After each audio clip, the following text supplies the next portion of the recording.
Andito na kami sa fishing spot namin ni Joran at napakaganda naman ng view talaga dito.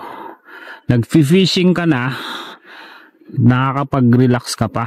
Ito ang napakagandang view. Best spot para sa akin na napuntahan ko dito sa Australia.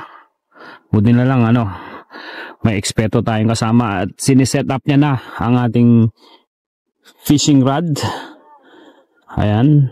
Ang sabi nga pala ni Joran ay dalawa yung taga na ilalagay dapat para mabilis ang huli. Hindi mo na makailangan ng dito, ng malaking fishing rod. Ayan, halos malaki lang sa akin ng konti yung fishing rod eh. Ang importante ay alam mo kung saan mo ihagis itong fishing rod na ito. Ang ganda, kompleto ng gamit si Joran, malalaman mo talaga kapag expert yung sama mo. Ayan, may mga iba't ibang klase din siya ng tali, meron din siyang lure ba tawag dito? Lure. Parang hirap i-pronounce yun, ayan yung fake na isda. Kompleto. Ayan. Tapos ito,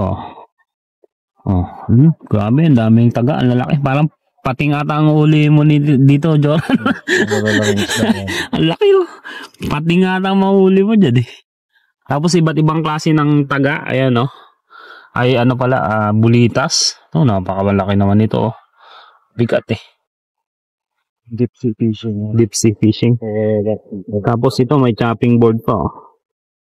Tapos ito yung isda. Frozen na frozen ito, Joran. Alam mo yung mga makulista, nakakatuwa dito sa Australia.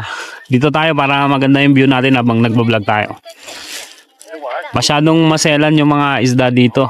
So ang pinapakain namin ay chicken, Pag hindi chicken, hindi nila kakainin. Ayaw din nila nung yung sira na isda, ay na fish, na chicken. Gusto nila yung fresh na chicken, yung sariwa.